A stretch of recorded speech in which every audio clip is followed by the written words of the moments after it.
자, 이어가도록 하겠습니다. 그래서 2020년 만료 예정인 교토의정서를 대체하는 게 파리협약이죠. 파리협약.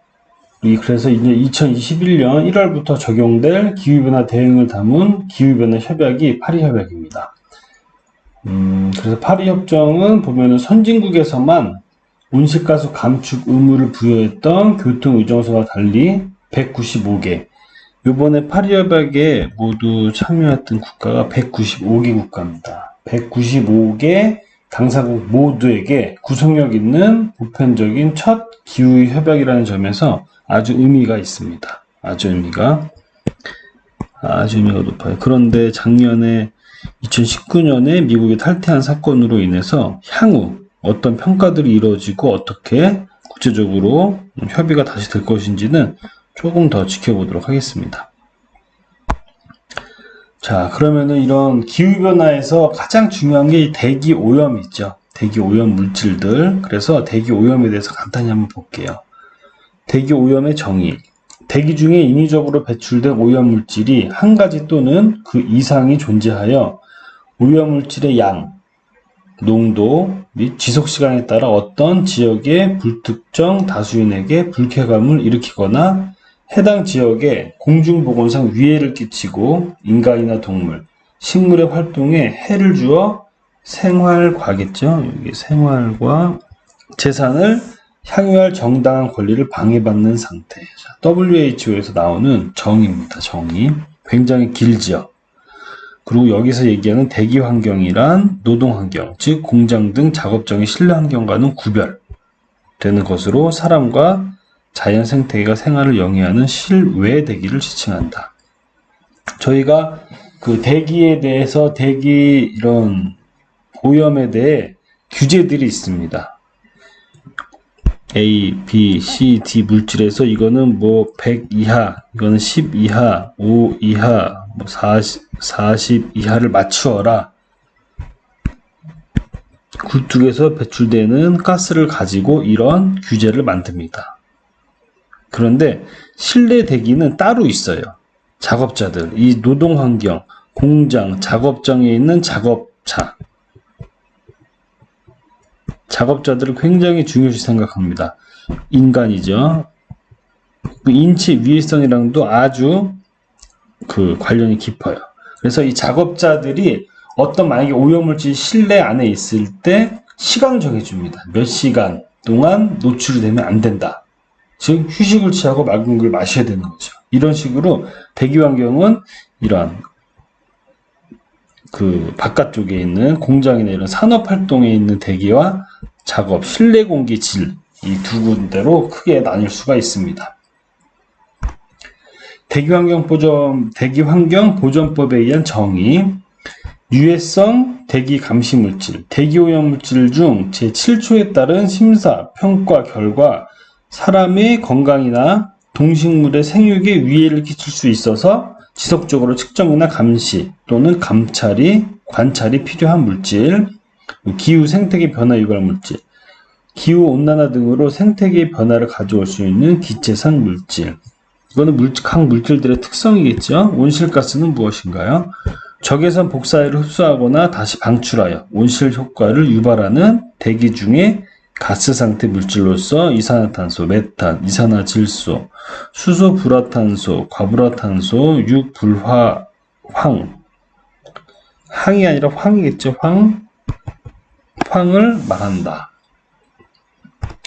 자, 그럼 가스. 물질이 연소, 합성, 분해할 때 발생하거나 물리적 성질로 인하여 발생하는 기체상 물질. 물리적 성질로 인해서 발생하는 물질입니다. 입자상 물질은 물질이 파쇄, 선별, 퇴적, 이적될 때 그 밖에 기계적으로 처리되거나 연소, 합성, 분해할 때 발생하는 고체상 또는 액체상의 미세한 물질. 먼지. 대기 중에 떠다니거나 흩날려 내려오는 입자상의 물질. 매연, 연소할 때 생기는 유리탄소가 주가 되는 미세한 입자상 물질. 검댕. 연소할 때 생기는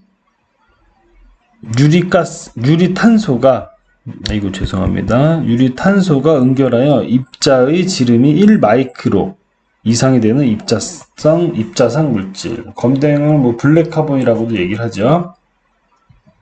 이런 지금 하는 이런 대기환경 보존법에 의한 정의에서 나오는 것들은 간단하게 우리가 가스라고 했으면 어느 게 가스고 먼지라고 하면 어느 게 먼지구나라는 거를 한 번씩 생각을 해보시면 됩니다. 다 외울 필요 없어요. 절대 이런 거 시험 문제 안 냅니다. 아주 기본적으로 뭐 먼지 했을 때 대기 중에 떠다니거나 흩날려 내려오는 입자상 물질. 공사장을 생각하면 되겠구나. 그죠? 공사장을 생각해서 차가 지나갈 때 대기 중에 확 흩날리죠? 그런 것들. 이런 것들이 먼지입니다. 쉽게 여러분들이 생각해 볼 수 있는 문제고요. 특정 대기 유해 물질. 대기 유해 물질이 있고 특정 대기 유해 물질이 있습니다. 이 특정자가 붙으면 뭔가 조금 굉장히 강력한 오염물질 같죠? 맞습니다. 특정자가 붙으면 대부분 생육에 위해를 주는 거예요. 생육이라는 건 뭔가요? 우리가 생식작용을 해가지고 번식하거나 하는 것들이죠. 그런 거에 영향을 준다는 겁니다. 즉 환경 호르몬 같은 물질들이 굉장히 많다는 거예요. 유해성이 있는 휘발성 물질이지만 환경 호르몬의 역할을 할 수 있는 아주 강력한 유해 물질입니다. 휘발성 유기화합물, 탄화수소류 중 석유화학계 제품, 유기옹제, 대기오염 물질 배출 시설은 무엇인가? 대기오염 물질은 대기에 배출하는 시설물, 기계, 기구, 그 밖의 물체, 대기오염 방지 시설. 대기오염 물질 배출 시설로부터 나오는 이 시설로부터 나오는 물질들을 어떠한 장치를 이용해 가지고 없애거나 줄이는 거죠. 저감시키는 거죠.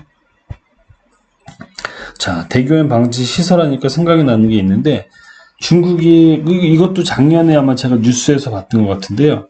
중국 베이징에 가면은 우리나라 5층 정도 되는 규모의 공기청정기를 만들었습니다. 공기청정기를 제작을 했어요. 그래서 베이징에 있는 공기를 정화시키겠다는 거죠. 그래가지고 중국 사람이 여기서 측정을 합니다. 아마 공기가 일로 들어가서 일로 나오는 데서 측정을 했겠죠. 측정을 해가지고 했더니 베이징의 공기가 굉장히 좋아지고 있다. 그럼 당연한 거죠. 깨끗하게 당연히 나오겠지. 기계 앞인데. 베이징의 공기가 얼마나 베이징이 넓을 텐데요. 그죠? 그 중에서 요만큼 측정해가지고 막 결과를 보여주면서, 이걸로 베이징의 중국의, 대기오염 물질들을, 미세먼지들을 다 우리는 제거할 수 있다. 이렇게 좀, 뉴스에도 나더라고요. 좀 생각하는 게 엄청납니다. 중국. 그죠? 자, 그래서 대기오염 물질과 특정 대기오염 물질. 이걸 한번 보면은, 이게 대기오염 물질일 거고요. 이게 특정 대기오염 물질일 겁니다. 굉장히 안 좋은 물질, 우리가 잘 모르는 물질이 대다수지만 안 좋은 유기화합물의 계열의 물질들입니다. 그래서 이런 유기화합물 계열의 물질이 한 몇 년 전에 휘발성 유기화합물 계열 중에서 몇 년 전에 큰 이슈가 됐었죠. 자, 생리대 사건입니다. 그죠? 생리대 사건. 아주 간단히만 보고 넘어갈게요. VOC라는 게 있어요. 볼레타일 오가닉 컴파운드입니다. 휘발성 유기화합물. 그리고 앞에 토탈자가 붙으면 총 휘발성 유기화합물. 왜냐면 이런 총자를 왜 쓰냐면요. 보통 토탈 휘발성 유기화합물이라는 건 우리가 냄새를 맡았을 때 냄새가 나면은 휘발성 유기화합물입니다. 페인트 휘발성 유기화합물이에요. 본드 휘발성 유기화합물이에요. 모든 것들이 그죠? 대부분 냄새가 나는 이런 유기화합물 탄소고리로 이루어진 유기화합물이 휘발성 물질입니다. 근데 이게 얼마나 많겠어요. 물질이 합성하고 서로 결합돼가지고 우리가 알지 못하는 경우의 수까지 다 하면은 너무나 많을 겁니다. 정의를 못 내려요. 그렇기 때문에 전체적인 공기를 포집해가지고 총 그러니까 유기화합물을 전체로, 휘발성 유기화합물 전체를 우리가 분석해가지고 또는 전체를 무게를 달아서 이렇게 이거는 전체 휘발성 유기화합물이다. 총자를 붙이는 겁니다. 어떻게 있는지는 한 A, B, C 정도 알 거고 나머지 더 많은 숫자는 우리가 뭔지도 모를 거예요. 대표적으로 5BOC라고 합니다. 톨루엔, 에틸벤젠, 자이렌, 스티렌 이 5개를 벤젠 5개를 대표적인 5VOC라고 해요. VOC의 특징은 클로리전비 낮아서 대기 중으로 쉽게 증발하는 겁니다. 그러니까 냄새가 잘 나겠죠. 그죠? 피부 접촉이나 호흡기, 흡입을 통해서 신경계 장애를 일으킨다. 신경계 장애. 그리고 5VOC의 경우에는 급성 독성을 일으킬 수 있는 독성 화합물로 분류가 된다. 매우 위험한 물질입니다. 자, 생리대 사건 보죠. 이거 아주 유명한 사건이죠. 저도 이거 보고 깜짝 놀랐습니다. 깜짝 놀란 것도 놀란 거지만 저는 옛날부터 이거를 생리대는 저는 생각을 못 했었는데 애기 기저귀는 생각을 했었어요. 애기들 거. 기저귀를 이렇게 본드로 찍찍찍찍 하잖아요. 붙이는데 이게 제가 어렸을 때 가는데 냄새가 나더라고요. 조카 거를 가는데 그래서 이게 VOC가 냄새가 되게 나는데 본드가 칠해져 있으니까 이게 뭐 좋지 않을 수도 있겠구나라고 생각을 했는데 그리고 아주 깊게 생각 못했죠. 어렸으니까. 근데 이게 딱 사건이 터졌습니다. 강원대 김만고 교수팀의 연구에 의해 생리대 유해물질이 검출이 됐습니다. 시험 대상이 생리대 10종 모두 VOC가 검출됐어요. 특히 릴리안 제품의 VOC 검출 농도가 가장 높았다. 여러가지 기타 등등. 그래서 이거에 대해서 간단하게 한번 아주 간단히 뉴스를 한번 봐볼게요. 이 당시에 나왔던 거. 가 어떻게 시작됐는지부터 좀 볼까요? 네, 생리대 유해성 논란은 2014년이었죠. 이 미국의 이 지구를 위한 여성의 목소리라는 환경단체가 처음 제기를 했습니다. 네. 미국 시장 1위 제품인데요. P&G의 Always라는 이 생리대에서 이 발암물질 그리고 생식 독성 유발물질이 여럿 검출이 됐다라고 발표를 한 겁니다. 국내에서도 비슷한 의심을 했던 이 여성 환경연대라는 곳이 작년 10월 달에 강원대 김만구 교수팀의 시장 상위 4개사 제품 10개 종을 조사 의뢰를 했습니다. 그리고 올해 3월 결과가 발표됐는데요. 모든 제품, 10개 제품 모두에서 VOC, 즉 휘발성 유기화합물질이 검출이 됐습니다. 네, 그러니까 10개 제품 모두에서 이제 검출이 됐다는 건데 왜 유독 릴리안 생리대 파동이 된 겁니까? 이 조사 결과가 말씀드린 대로 지난 3월에 발표가 됐는데요. 네. 이후에 한 언론이 여기서 가장 많이 검출이 됐던 제품이 깨끗한 나라의 릴리안이라고 공개를 했습니다. 당초에는 익명으로 공개가 됐었는데 이 한 언론이 먼저 공개를 한 거고요. 그 제품을 사용하고 있는 소비자들이 소송을 제기하면서 일이 커지게 된 겁니다. 물론 다른 제품의 결과도 공개하라는 요구가 빗발치고 있습니다. 저희도 최근에 시험 결과표 원문을 입수했었는데 이 제품 실명 공개 여부를 매우 고민을 했었습니다. 네. 이후에는 해당 실험이 적절했느냐 이런 논란이 지금도 계속이 되고 있기 때문에 고민을 했는데요. 네. 지금까지 논란은 계속되고 있습니다. 그러니까 구체적으로 어떤 적절성 논란입니까?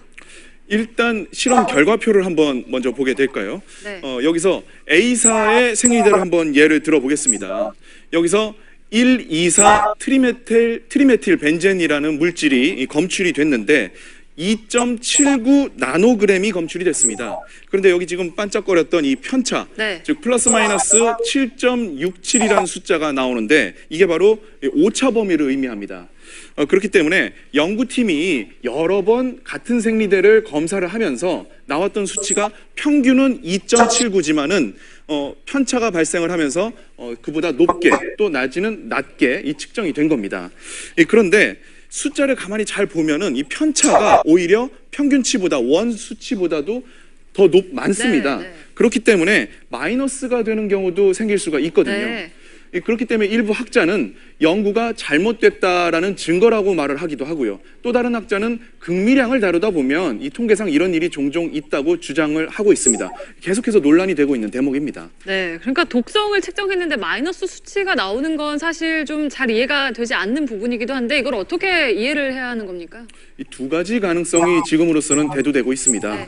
이 실험은 이 생리대를 밀폐된 상자 안에 넣어서 이 사람의 체온이죠. 36.5도 가까이 되는 온도로 가열을 한 겁니다. 그 이후에 나오는 물질을 측정을 한 건데요. 이 과정에서 측정 오류가 생겼을 가능성이 제기가 되고 있고요. 반면 동일한 제품이라도 이 생산 과정에 따라서 해당 물질이 함유 비율이 제대로 관리되지 못했을 가능성도 제기가 되고 있습니다. 이거는 일종의 제품 하자인 겁니다. 네. 이 사실 식약처는 처음부터 이 실험의 한계를 알고 있었지만 그동안 함구하면서 이를 키운 측면이 있습니다. 어쨌든 식약처가 어제 구성했던 생리대 안전검증위원회가 오늘 이 김 교수의 연구는 과학적으로 신뢰할 수 없다, 이런 의견을 내놨고요. 이 때문에 저희도 이 조사 대상의 회사와 또 수치는 공개를 하지만 네. 구체적인 제품명은 가리기로 결정을 한 겁니다. 그러면 과학적으로 신뢰할 수가 없다면 이 실험은 별 의미가 없다고 봐야 하는 겁니까? 적어도 이 생리대에서 유해물질이 나오고 있다라는 거는 이번에 증명이 된 셈이고요. 이걸 또 정밀 조사해야 한다라는 이런 필요성이 또 얘기가 나오고 있습니다. 네. 일단 식약처가 시중 생리대를 전수조사하겠다라고 발표를 했습니다. 하지만 이번에 문제가 된 휘발성 유기화합 물질뿐만이 아니라 이 다이옥신 같은 이 다른 유해 물질들도 조사 대상에 포함해야 한다는 지적이 나오고 있습니다. 네, 윤정식 기자였습니다. 자, 뉴스 한번 보셨죠? 자, 본거를 한번 간단히 한번 요거를 짚고 한번 넘어가 보시죠. 자, 생리대 유해물질 조사 결과 강원대 측에서 나온 거고요. 하나, 둘, 셋, 넷, 다섯, 여섯, 7개 물질, 7개 이제 제품이 업체에서 제품이 하나, 둘, 셋, 넷, 다섯, 일곱, 여덟, 아홉, 열, 11개 제품이네요. 자, 그래가지고 VOC가 나온 게 보고 발암물질 검출량이 몇 개가 나왔는지 확인을 했습니다. 자, 엄청난 그 큰 사건이었죠. 자, 그래서 근데 이 생리대 사건의 문제점을 한번 볼게요. 생리대에서 VOC가 검출되었다는 사실만으로 추측이라고 써놨죠. 이것만으로 인체의 유해성 여부를 판단하는 것은 섣부르다. 왜냐면 아직 이거에 대해서 정확한 검사나 결과들은 없습니다. 근데 제 개인적인 생각으로는 뭐 좋진 않겠죠. 뭐 좋은 물질이겠습니까, 설마. 자, 예를 들어서 릴리안 펜트라이너 로즈향 제품일 경우 VOC 검출량은 3.607 나노그램인데 오차 범위 4.060 나노그램을 적용하면 마이너스까지 될 수가 있다. 이 나노그램이라는 거는 굉장히 낮은 거거든요. 우리가 뭐 그램이란 이렇게 우리 몸무게 킬로그램으로 하죠. 킬로그램이 있고 그램이 있고 밀리그램이 있고 마이크로그램이 있고 나노그램이 있습니다. 각각 1000배예요. 1000 엄청나게 작은 값입니다. 작은 값. 이런 분석들은 할 때는 장비들이 있어요. 사람이 못하겠죠. 장비들이 있는데 그거는 아주 큰 룸에 이 장비 하나만 나오면 하나만 두고 실험을 합니다. 왜냐하면 사람 옆에서 숨만 쉬어도 잘못된 오차 범위들이 나오거든요. 공기의 흐름만 강하게 나타나더라도 오차들이 나올 수 있는 거예요. 너무 극미량이기 때문에. 그래서 이거는 진짜 한번 자세하게 들여다봐야 될 필요가 있습니다. 그래서 결론은 위 자료만으로는 유해성 판단하기가 힘들다. 김만구 교수의 실험은 VOC 전체 배출량, TVOC를 측정한 것이고 유해성까지 평가한 것은 아니다. 유해성 판단하기 위해서 노출 여부와 다른 변수도 같이 고려해야 한다. 이게 일반적으로 생리 사건에 대해서 문제점을 제시한 것들을 제가 요약을 해놓은 겁니다. 그럼 이런 사건들 우리가 산업활동으로 인해서 우리의 편의를 위해서 나온 제품들을 인간들이 사용을 하죠. 근데 아직까지 그런 제품들에서 인간에게 진짜 잘 맞는 것인지 인간에게 어떤 유해성을 주는 것인지 밝혀지지 않고 또는 앞으로 밝혀야 될 것들이 굉장히 많이 있습니다. 그래서 우리들이 필요한 자세는 이런 것 같아요. 우리가 사용하는 것에 대해 정확한 지식을 가지고 있어야 한다. 우리의 몸은 현재도 알지 못하는 곳에서 여러 가지의 성분을 흡수하고 있다. 우리에게 필요한 것은 가까이, 해가 되는 것은 멀리하는 지혜가 필요하다. 자, 이거는 뭐 의사, 약사, 아니면 저같이 하는 환경하는 학자, 독성을 하는 독성학자 모든 사람들이 정확하게 정의를 내려줄 수가 없어요. 정확하게. 그렇기 때문에 우리 스스로 항상 잘 알아보고 잘 사용을 하고 또 안 좋은 것들은 되도록 멀리하는 이런 지혜를 가지고 제품들을 사용하는 것이 옳다고 생각이 들고 있습니다. 자, 오늘 수업은 여기까지 하고 다음 주에 또 수업을 이어가도록 하겠습니다. 고맙습니다.